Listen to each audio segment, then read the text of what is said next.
Elisa. That's Elisa the Beautiful. To you, the horrible. Oh, don't forget the bay leaf. Right. Want to marry the king's daughter. It's fine. We'll bring her up to my level. If you fail, though, the king will execute you. Who drafted this law? You, Your Majesty. She wants to ruin you, and that's why she's giving you impossible tasks. Hidden in Wish of the Fairy Fish, first 10 minutes. A clue that predicts the ending. Missed it? Let's blow your mind. The story begins 200 years ago when the King of the Sea revealed a magical ring to Caesar. One day, he summoned his spy frog and inquired about a fish he fancied and wanted to marry. Unfortunately, the fish slipped from his grasp, leaving him heartbroken. The scene then shifts to a boy named Amelia, who lived on the seashore with his blind father, a blacksmith. Amelia dreamt of finding happiness by the sea. One day, as he went skating, his father noticed his footsteps and asked for help, but Amelia, pretending to be too small, escaped. At the riverbank, he attempted to catch fish, but failed until a storm brought a large fish into his bucket. As he prepared to cook it, the fish began to speak and promised to grant him 3 wishes if spared. Amelia was astonished and wished to see the city without leaving the stove due to the cold. The fish magically transported both to the city, stove and all, where Amelia marveled at the lights. Out of fear and cold, he made his second wish for summer to arrive, melting the snow and spreading greenery. But Amelia regretted wasting 2 wishes. Soon after, some robbers confronted him and, failing to find valuables, tried stealing the bucket. Determined to protect the fish, Amelia threw it into the river and was later captured and hanged from a tree. A girl from the riverbank freed him. She revealed her name was Magic Pike. Amelia recognized her voice as that of the fish. He then stole her scarf to keep her from escaping and made his third wish, to marry the Russian princess that ate the palace. The English prince tried to win the princess's heart with gifts, including a self-playing drum, though it was secretly played by a man inside. Amelia and Pike arrived at the palace and impressed the king with bravery, prompting Amelia to claim he could catch a magical singing cat in exchange for the princess's hand. Pike warned Amelia of the cat's deadly singing powers. Sad songs killed with sorrow, happy ones with uncontrollable dancing. Still, Amelia proceeded and chose a sad song. Remarkably, he was unaffected and even sang along, moving the cat to tears. The cat agreed to follow him. Meanwhile, Pike encountered Caesar's frog, who revealed Caesar once saved her and now wanted to marry her as repayment. At the palace, Amelia presented the singing cat, which caused everyone to dance wildly. The king, once again impressed, agreed to the marriage. However, the princess didn't want to marry a commoner and gave Amelia another task. That night, she communicated with her deceased mother's soul, who suggested a new challenge. The next day, the prince presented a magic juicer operated by a hidden man.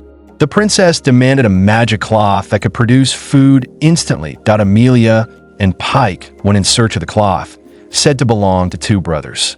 Along the way, they encountered a humble old couple who shared their meager food, touching Amelia's heart. Pike admired their love, comparing them to needle and thread.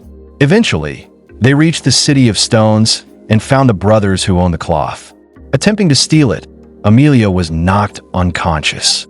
Pike cleverly asked for water and, seeing her reflection, recalled her past as a brave soldier.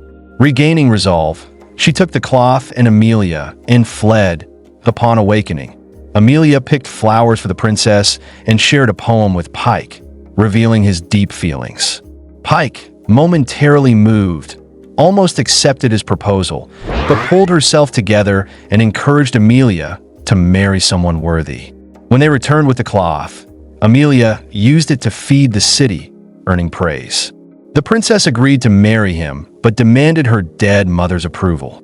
That night, Pike warned Amelia of the dangers of entering the underworld. On the way, they secretly visited Amelia's father, who unknowingly praised him in front of Pike. Amelia then used his final wish to restore his father's sight, which Pike granted at the riverbank. Amelia thanked Pike and returned her scarf. She still accompanied him to the Underworld, where they met Pike's father, the Sea King. He revealed Pike was once human, cursed into a fish. Pike asked her father to summon the princess's mother's soul. It turned out she had died from starvation. Amelia requested the mother's blessing to marry the princess, but she refused. Then, the Sea King lifted the curse and fed her, prompting her to consent. Pike's father warned that Amelia would forget everything upon leaving. As they departed, Amelia forgot Pike back on land. Amelia rushed to the princess, but confessed he had fallen in love with someone else, though he couldn't recall who. The princess ordered his arrest for using magic to deceive her. As Amelia faced death, memories of his father and childhood returned. Just then, Pike appeared and offered to transfer her powers to the princess in exchange for Amelia's life. The princess accepted and wished to become queen, imprisoning her father and then wishing to marry the English king, whose proposal arrived miraculously. Meanwhile, Amelia, trying to remember the girl he loved, was reminded of the needle and thread analogy. It sparked a memory. He loved Pike. Realizing true happiness lies in giving, not receiving, he rushed to the palace with his father and the two brothers. They broke in, and Amelia sought out Pike. Though she doubted he remembered her, the princess interrupted, wishing to become a magician like Pike. Pike recognized this as the third wish and fulfilled it, turning the princess into a fish. Realizing her mistake, the princess asked to marry the most powerful king in the world. At that moment, Caesar emerged from the sea and took her away, as he was the true most powerful king. This marked a turning point for the princess, who understood that power doesn't guarantee happiness. Pike's debt as a magical fish was finally over. Amelia gave her the poem he once wrote, sparking a new beginning. He proposed, and they married, uniting forever in love and happiness. With joy and a sense of fulfillment, their enchanting journey concluded. If this recap changed your mind about Wish of the Fairy Fish, smash like.